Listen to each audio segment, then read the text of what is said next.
بسم اللہ الرحمن الرحیم۔ حضرت ابو ہریرہ رضی اللہ تعالیٰ عنہ سے روایت ہے کہ رسول اللہ صلی اللہ علیہ وسلم نے فرمایا، جب کتا تمہارے کسی برتن میں پیے تو چاہیے کہ اس کو 7 مرتبہ دھو ڈالو۔ دین کی بات پھیلانا صدقہ جاریہ ہے۔ فرمان رسول اللہ صلی اللہ علیہ وسلم، جب تم 3 آدمی ساتھ رہو تو تم میں سے 2 آدمی تیسرے کو اکیلا چھوڑ کر کان میں بات اور سرگوشی نہ کریں، کیونکہ یہ اسے رنج و غم میں مبتلا کر دے گا۔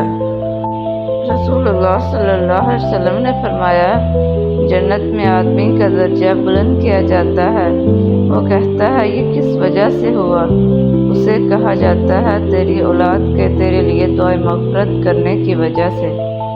نبی کریم صلی اللہ علیہ وسلم نے فرمایا، کیا میں تمہیں وہ بات نہ بتاؤں جو درجے میں روزے، نماز اور صدقے سے بھی افضل ہے؟ صحابہ کرام نے عرض کی، کیوں نہیں، ضرور بتائیے۔ آپ صلی اللہ علیہ وسلم نے فرمایا، لڑنے والوں کے درمیان صلح کروا دینا۔ نبی اکرم صلی اللہ علیہ وسلم اکثر یہ دعا مانگتے تھے، یا مقلب القلوب ثبت قلبی علی دینک، اے دلوں کو بدلنے والے، میرے دل کو اپنے دین پر قائم رکھنا۔ رسول اللہ صلی اللہ علیہ وسلم نے فرمایا، جس شخص سے کوئی گناہ سرزد ہو جائے، پھر وہ اچھی طرح وضو کرے اور اٹھ کر 2 رکعت نماز پڑھے اور پھر اللہ سے معافی مانگے تو اللہ تعالیٰ اسے ضرور معاف فرما دیتا ہے۔ نبی اکرم صلی اللہ علیہ وسلم نے فرمایا، جب تم جنازہ پڑھو تو میت کے لیے خلوص کے ساتھ دعا کرو۔ سرکار دو عالم صلی اللہ علیہ وسلم نے فرمایا، مسلمان کا صدقہ اس کی عمر میں اضافہ کرتا ہے اور بری موت سے بچاتا ہے، اور اللہ تعالیٰ اس کے ذریعے تکبر اور فخر کی بیماریوں کو زائل کرتا ہے۔ آپ صلی اللہ علیہ وسلم نے فرمایا، سو جانے میں کوتاہی نہیں ہے، بلکہ کوتاہی یہ ہے کہ تم جاگتے ہوئے کسی نماز میں اس قدر دیر کر دو کہ دوسری نماز کا وقت آ جائے۔ نبی کریم صلی اللہ علیہ وسلم نے ایک دفعہ صحابہ رضی اللہ تعالیٰ عنہ سے فرمایا، جانتے ہو بد نصیب کون ہے؟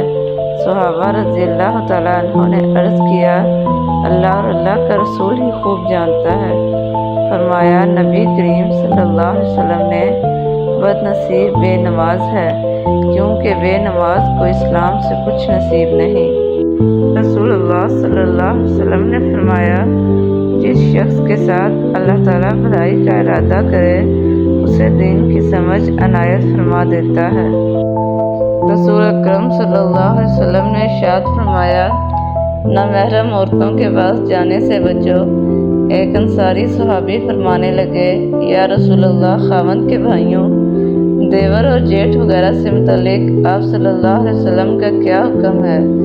رسول اللہ صلی اللہ علیہ وسلم نے ارشاد فرمایا، خاوند کے بھائی تو موت ہے، یعنی ان سے پردہ کرنے اور دور رہنے کا تو بہت زیادہ اہتمام کرنا چاہیے۔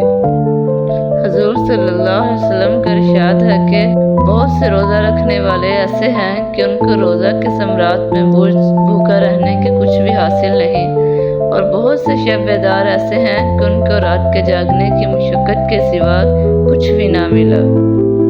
حدیث نبی صلی اللہ علیہ وسلم، جو گھر کے اخراجات اور غربت کے خوف سے شادی نہ کرے وہ ہم میں سے نہیں ہے۔ ہمیشہ سچ بولو۔ رسول اللہ صلی اللہ علیہ وسلم نے فرمایا، تم سچائی کو لازم پکڑو اور ہمیشہ سچ بولو، کیونکہ سچ بولنا نیکی کے راستے پر ڈال دیتا ہے اور نیکی جنت تک پہنچا دیتی ہے۔ رسول اللہ صلی اللہ علیہ وسلم نے فرمایا، میں اور یتیم کی پرورش کرنے والا جنت میں ایسے ہوں گے۔ آپ صلی اللہ علیہ وسلم نے شہادت کی انگلی اور درمیانی انگلی کو آپس میں ملایا۔ اللہ تعالیٰ تمہارے جسموں اور تمہاری صورتوں کو نہیں دیکھتا، وہ تو تمہارے دلوں کو دیکھتا ہے۔ رسول اللہ صلی اللہ علیہ وسلم نے فرمایا، جو شخص بیواں اور مسکینوں کی مدد کرتا ہے وہ اللہ کی راہ میں جہاد کرنے والے یا رات کو باقاعدگی سے نماز پڑھنے اور دن میں روزہ رکھنے والے کی مانند ہے۔ فرمان مصطفیٰ صلی اللہ علیہ وسلم، پہلوان وہ شخص نہیں جو لوگوں کو پچھاڑے، پہلوان وہی شخص ہے جو غصے کے وقت اپنے نفس پر قابو رکھے۔ رسول اللہ صلی اللہ علیہ وسلم نے فرمایا، گناہوں سے توبہ کرنے والا ایسا ہے جیسے اس نے گناہ کیا ہی نہیں۔ نبی کریم صلی اللہ علیہ وسلم نے ارشاد فرمایا، مخفی طریقے سے صدقہ کرنا اللہ کے غضب کو ٹھنڈا کرتا ہے۔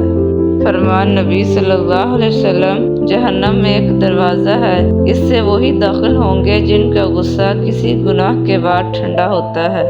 حضرت عبداللہ بن عباس رضی اللہ تعالیٰ عنہ کہتے ہیں کہ نبی اکرم صلی اللہ علیہ وسلم نے فرمایا، تمہارے لیے یہی گناہ کافی ہے کہ تم ہمیشہ جھگڑتے رہو۔ رسول اللہ صلی اللہ علیہ وسلم نے ارشاد فرمایا، کامیاب ہو گیا وہ شخص جس کو اسلام کی ہدایت نصیب ہوئی اور ضرورت کے مطابق روزی ملی۔ رسول اللہ صلی اللہ علیہ وسلم نے فرمایا، قرآن پڑھو کیونکہ قیامت کے دن یہ اپنے پڑھنے والے کا سفارشی بن کر آئے گا۔ رسول اللہ صلی اللہ علیہ وسلم نے فرمایا، میری امت کے تمام لوگوں کے گناہ اللہ بخش دے گا سوائے ان لوگوں کے جو گناہ کر کے لوگوں کو فخر سے بتائیں کہ ہم نے یہ گناہ کیا ہے۔ رسول اللہ صلی اللہ علیہ وسلم نے فرمایا، اذان اور اقامت کے درمیان دعائیں رد نہیں ہوتی، لہٰذا دعا مانگا کرو۔